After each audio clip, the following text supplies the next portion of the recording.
So hello guys, welcome to AV coaching classes. I am professor Ajit और आज हम बात करने वाले हैं अपने नेक्स्ट टॉपिक की टैक्सेशन में, जो कि है रेसिडेंशियल स्टेटस। यानी अगर हम किसी पर्सन से इनकम तो चार्ज कर रहे हैं और हम इंडिया की बात करें, अभी हम इंडिया में किसी पर्सन से अगर टैक्स चार्ज कर रहे हैं तो हम किस बिहाफ पे चार्ज कर रहे हैं, कैसे हम प्रूफ करेंगे कि वो इंडिया का रेसिडेंट है या नहीं है, और है तो वो ऑर्डिनरी है या नॉन ऑर्डिनरी है। जो हम मूवीज़ में देखते हैं ना कि ये एनआरआई है, तो वो कैसे पता चलता है, उन कंडीशन के बारे में हम थोड़ी सी चीज़ें जानेंगे। तो let's start. First of all ये एक चीज़ रीड कर लेते हैं, पैराग्राफ। आज का जो कुछ भी मैं आपको पढ़ा रहा हूँ गाइस, इसके लिए कोई शॉर्ट ट्रिक नहीं है, ये चीज़ें आपको याद करनी पड़ेगी एज इट इज़। बस मैं क्या कर रहा हूँ, मैं थोड़ा सा चीज़ें आपको समझा दे रहा हूँ, ठीक है। अब यहाँ पे देखिए जैसे क्या बात हो रही है। For any income to be taxable in India there must be a relation of a person with the country और relation of a income earn with the country. यानी जब हम किसी पर्सन से इंडिया में टैक्स जनरेट चार्ज कर रहे हैं उससे, तो दो चीज़ें हमें देखनी है। या तो उस पर्सन का रिलेशन इंडिया के साथ में होना चाहिए, या तो वो जो इनकम जनरेट कर रहा है उसका रिलेशन इंडिया के साथ में होना चाहिए।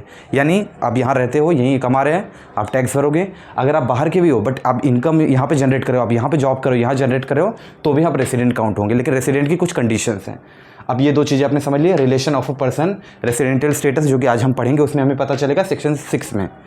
रिलेशन ऑफ इनकम, इनकम के बारे में हमने प्रीवियस लेक्चर में डिस्कशन किया है। स्कोप ऑफ टोटल इनकम, जिसमें मैंने आपको 5 हेड्स के बारे में बताया था। उसके बाद हमें ग्रॉस टोटल इनकम मिला था, फिर उसमें हमने डिडक्शन सेक्शन 80C 80U को माइनस किया था, एंड उसके बाद हमें टोटल इनकम मिला था। तो उसके अंदर हमें रिलेशन ऑफ इनकम पता चला था, जो कि बता रहा है scope of total income section 5, जो कि हमने कल कर लिया है। और आज हम कर रहे हैं रेसिडेंशियल स्टेटस, यानी एक पर्सन का कैसे रिलेशन है इंडिया के साथ में कि हमें पता चले ये रेसिडेंट है, उसके बारे में बात करेंगे। अब ये देखिए, एनी इंडिविजुअल, सेक्शन 6(1) में बात कर रहा है कि कोई भी इंडिविजुअल, हमें कैसे पता चलेगा कि वो रेसिडेंट है या नॉन रेसिडेंट है। तो रेसिडेंट की कुछ कंडीशन दी गई है। या तो वो प्रीवियस ईयर में, यानी प्रीवियस ईयर और असेसमेंट ईयर का कॉन्सेप्ट आपको क्लियर हो गया होगा, आई होप गाइस। अगर नहीं हुआ है तो एक बार आप पिछला लेक्चर हमारा जाके देख लीजिए कि प्रीवियस ईयर और असेसमेंट ईयर में मैंने क्या डिफरेंस बताया था। प्रीवियस ईयर यानी जिस ईयर में आप प्रॉफिट अर्न करते हो, जिस ईयर में आप पैसे कमा रहे हो, बिजनेस कर रहे हो, वो आपका प्रीवियस ईयर कहलाता है। एंड नेक्स्ट फाइनेंशियल ईयर, जहाँ पे आप असेस करते हो एक्चुअली आपके प्रॉफिट को, टैक्स भरते हो, वो कहलाता है असेसमेंट ईयर। तो यहाँ पे मैं बात कर रहा हूँ प्रीवियस ईयर की। तो प्रीवियस ईयर में आप 182 डेज या फिर उससे ज़्यादा स्टे होने चाहिए आप इंडिया में। अगर ये कंडीशन फुलफिल होती है, आप रेसिडेंट बन गए। अगर नहीं होती है तो उसके बाद में 2 कंडीशन और दी गई, ये दोनों को फुलफिल करना है। उसमें क्या है, 60 डेज और मोर इन प्रीवियस ईयर। यानी अगर आप 182 डेज नहीं है तो पहला कंडीशन तो फुलफिल नहीं कर पा रहे, उसको छोड़ दो आप। अगला वाला देखो कि 60 डेज हो आप, अगर 60 डेज हो आप तो प्लस का यहाँ पे देखिए मैंने साइन दिया हुआ है। यानी आपका दूसरा और तीसरा दोनों फुलफिल होगा तभी आप रेसिडेंट कहलाओगे। और अगर पहला फुलफिल हो गया तो दूसरा और तीसरा देखने की आपको ज़रूरत ही नहीं है। तो दूसरा क्या कह रहा है, 60 डेज और मोर इन प्रीवियस ईयर। एंड जो थर्ड है, थर्ड क्या कह रहा है आपका, 365 डेज और मोर इन लास्ट 4 प्रीवियस ईयर। तो आपके प्रीवियस 4 प्रीवियस ईयर की बात कर रहा है। 4 साल में 365 दिन होने चाहिए। अब आप ऐसा भी हो सकते हो कि समझिए 4 साल है, अब ये समझिए 4 साल हो गए। 4 साल में पहले साल में हो सकता है आप 100 दिन रहें, दूसरे साल में आप आए खाली 75 दिन रहें, तीसरे साल में आप आए खाली 25 दिन रहें, और उसके बाद में आप आए तो 166 दिन समझिए रह गए। तो टोटल आपका कितना हो गया, 366 हो गया। तो यहाँ पे लास्ट कंडीशन आपको क्या कह रहा है, लास्ट कंडीशन आपको ये कह रहा है 365 डेज और मोर इन लास्ट 4 प्रीवियस ईयर। तो 365 डेज़ की बात कर रहा है 4 सालों में, आप 366 डेज़ रहे हो। ये आप कभी 4 सालों में वो टोटल की बात कर रहा है। तो उसके हिसाब से अगर आप ये कंडीशन फुलफिल करते हो तो आप रेसिडेंट कहलाते हो। लेकिन ये जो नीचे की 2 कंडीशन है, ये स्पेशल पर्सन के केस में लागू नहीं होती है।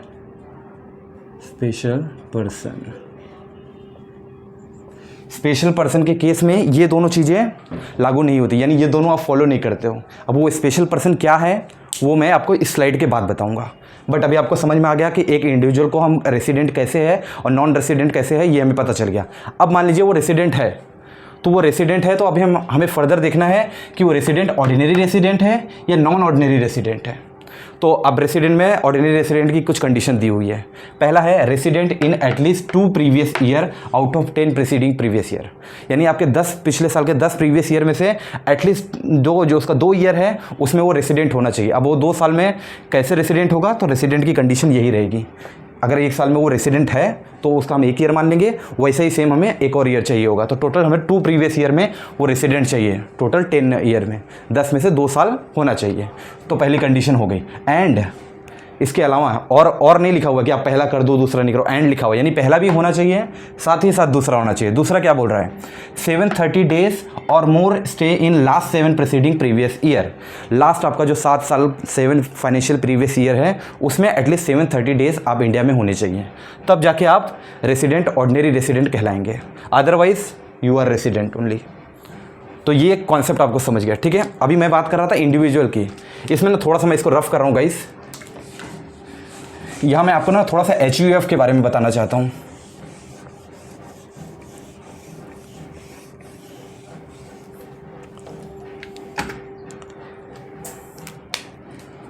हम HUF का केस देख रहे हैं, हिंदू अनडिवाइडेड फैमिली का। इस केस में क्या देखा जाता है, control and management, control and management को देखा जाता है, ठीक है।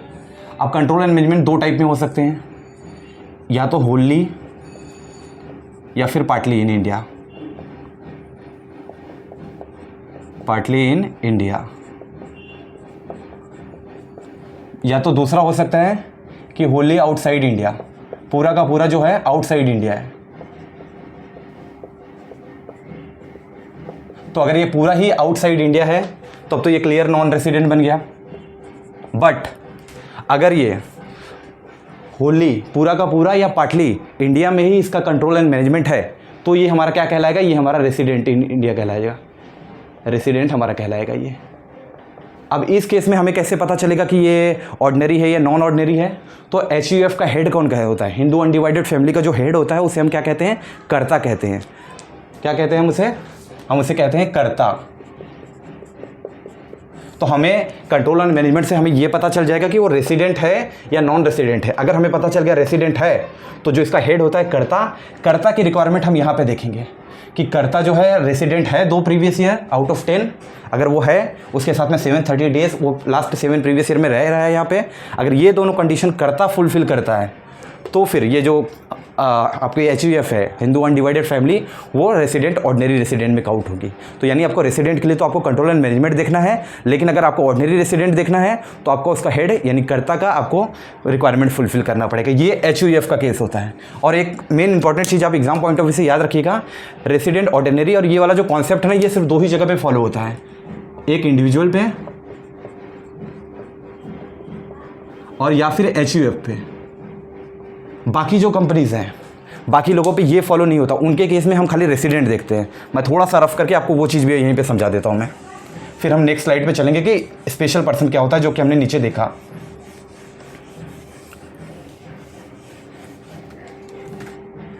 अब देखिए जैसे कंपनी हो गई, ये समझिए आपकी कंपनी हो गई, एंड कंपनी में 2 कंपनी हो गई। एक जो इंडियन एक्ट के हिसाब से बनी है तो वो इंडियन कंपनी कहलाएगी, और हर Indian company always a resident, क्योंकि ये इंडियन कॉन्ट्रैक्ट के हिसाब से, इंडियन एक्ट के हिसाब से ही ये कंपनी को बनाया गया है। दूसरी होती है जो फॉरेन के एक्ट के हिसाब से बनाया गया होता है, जिसको हम फॉरेन कंपनी बोल सकते हैं। तो जो कंपनी इंडियन कंपनी है, इंडिया के एक्ट के हिसाब से बना है, तो वो तो हमें नो डाउट, हमें सोचना ही नहीं उसके बारे में, हमें उसे रेसिडेंट बोल ही देना है, क्योंकि वो इंडिया के रूल के हिसाब से बनाई गई है, इंडिया के एक्ट के हिसाब से बनाई गई है। बट वो कंपनी जो फॉरेन एक्ट के हिसाब से बनाई गई, यानी वो फॉरेन कंपनी है एक तरीके से, तो उस केस में हम क्या देखेंगे, उस केस में अगेन हम देखेंगे कंट्रोल एंड मैनेजमेंट, कि कंट्रोल एंड मैनेजमेंट अगर होली या पार्टली इंडिया में है तो वो रेसिडेंट कहलाएगा, अगर होली आउटसाइड इंडिया है तो नॉन रेसिडेंट कहलाएगा। और इस केस में हम ऑर्डिनरी या नॉन ऑर्डिनरी नहीं देखेंगे, क्योंकि मैंने ये चीज़ आपको मेंशन कर दी ऑलरेडी कि सिर्फ हम इंडिविजुअल और हिंदू अनडिवाइडेड फैमिली के केस में ही ऑर्डिनरी और नॉन ऑर्डिनरी देखेंगे। अदरवाइज बाकी सब केसेस में हम सिर्फ रेसिडेंट या फिर नॉन रेसिडेंट देखेंगे। तो ये चीज़ें आपको, आई होप ये कॉन्सेप्ट आपको क्लियर हो गया होगा। एक बार आप इसका स्क्रीनशॉट ले लीजिए, एंड फर्दर नेक्स्ट स्लाइड में मैं आपको बताता हूँ कि स्पेशल पर्सन क्या होता है, क्योंकि मैंने आपको यहाँ बताया ना, ये 2 जो कंडीशंस हैं ये स्पेशल पर्सन के केस में रिक्वायरमेंट नहीं होती, यानी ये उसको फॉलो नहीं करती है। अब क्यों फॉलो नहीं करती है, स्पेशल पर्सन क्या है, वो चीज़ें मैं आपको बताता हूँ, बट आप एक बार इसका स्क्रीनशॉट ले लो गाइस।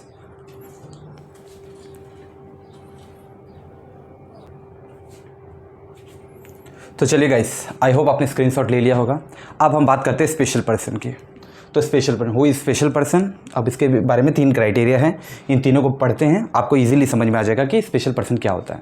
पहला लाइन क्या बोल रहा है हमें, any individual who has left India, कोई इंडिविजुअल है जिसने इंडिया को लेफ्ट किया, बट क्यों, for taking up any business और प्रोफेशन और एम्प्लॉयमेंट आउटसाइड इंडिया। अब वो इंडिविजुअल जो इंडिया छोड़ के गया है, या तो वो अपना बिजनेस स्टार्ट करा है या कोई प्रोफेशन वहाँ उसने ज्वाइन किया हुआ है या कुछ एम्प्लॉयमेंट के कारण जा रहा होगा। दूसरी चीज़ देखते हैं, दूसरा कंडीशन क्या बोल रहा है, any individual who is citizen of India, India का सिटीजन तो है, of a person of India origin, Indian origin भी है, यहीं की मतलब पैदाइश है, उसको हम कह सकते हैं कि यहीं का पैदा हुआ बंदा है वो, and having a business profession employment, जो कि हमने ऊपर देखा आउटसाइड इंडिया है, यहाँ पे भी आउटसाइड इंडिया था, पर्सन इंडिया का था, वो बाहर गया था, यहाँ पे इंडियन ओरिजिन का ही बंदा है एंड आउटसाइड इंडिया गया है, and he come for India visit, वो यानी इंडिया वो आया है विजिट के लिए। और जब मैं बात करता हूँ ओरिजिन की, तो ओरिजिन की बात करता हूँ, यानी हो सकता है उसके माता पिता इंडिया के हैं और अभी वो फॉरेन में हो, तो कहीं ना कहीं वो इंडियन ओरिजिन में ही काउंट होता है। तो और वो वहाँ फॉरेन में क्या कर रहा है, उसका कुछ प्रोफेशन है, बिजनेस है, वो इंडिया विजिट के लिए आ रहा है। तो दूसरी कंडीशन में बात यहाँ पे सिर्फ विजिट की जा रही है। एंड तीसरे केस में क्या था, इंडियन पर्सन ही है, इंडिया में ही पैदा हुआ है, इंडिया में ही सब कुछ है, बट वो आउटसाइड इंडिया जा रहा है, उसने लेफ्ट किया इंडिया को छोड़ के, वो आउटसाइड गया है। क्यों गया है, एम्प्लॉयमेंट के लिए, प्रोफेशन हो सकता है, बिजनेस हो सकता है, उस चीज़ों के लिए गया है। थर्ड क्या बोल रहा है, any individual citizen of India, India का सिटीजन है बट वो इंडिया छोड़ के इसलिए जा रहा है क्योंकि वो इंडियन शिप में क्रू मेंबर का जॉब करता है। समझ रहे हैं आप, पहले में बात हो रही थी कि इंडिया का ही पर्सन है, वो इंडिया लेफ्ट यानी इंडिया छोड़ के जा रहा है क्योंकि वहाँ पे वो बिजनेस या प्रोफेशन ऐसा कुछ कर रहा है। एंड दूसरे केस में था कि इंडियन ओरिजिन का बंदा है, वो इंडिया फॉर द विजिट आ रहा है एंड वहाँ पे वो क्या करता है, वहाँ पे बिजनेस कर सकता है, प्रोफेशन उसका कुछ ऐसा है। एंड तीसरी चीज़ थी कि इंडियन सिटीजन ही है बट इंडियन शिप में वो क्रू मेंबर है, इसके लिए उसे इंडिया छोड़ के जाना पड़ता है क्योंकि क्रू नॉर्मली आउटसाइड इंडिया होता है। ठीक है, तो हम इसे कहते हैं स्पेशल पर्सन। अब स्पेशल पर्सन के लिए भी कुछ क्राइटेरिया बनाया हुआ है। जैसे हमने पिछला इंडिविजुअल का रेसिडेंट देखा था, तो हमने उसमें क्या कहा था कि 182 डेज या मोर होना चाहिए, बट उसके नीचे की जो कंडीशन थी वो हमने कहा था कि स्पेशल पर्सन पे लागू नहीं होती है। तो हमने क्या किया, और के नीचे वाली चीज़ों को कट कर दिया। सिर्फ आपको ये याद रखना है कि 182 डेज और मोर इन प्रीवियस ईयर अगर वो है तो ये स्पेशल पर्सन जो है वो आपका रेसिडेंट कहलाएगा। क्या कहलाएगा आपका, ये पर्सन आपका कहलाएगा रेसिडेंट। बट ऐसा भी हो सकता है कि वो पर्सन 182 डेज नहीं है, लेस देन 182 डेज है, उस केस में क्या होता है, वो नॉन रेसिडेंट कहलाएगा। बट अगर वो ओरिजिन इन इंडिया है and come for the visit, वापस आते हैं हम हमारे सेकेंड पॉइंट पे, any individual who is citizen of India और a person of Indian origin and having a business profession employment outside India has come for in visit. यहाँ पे बात यही हो रही है कि अगर बट वो ओरिजिन इन इंडिया है and come for the visit, India में वो विजिट करने आया है, उस केस में हम क्या कर सकते हैं, उस केस में दो नई कंडीशन हमारे सामने आती है।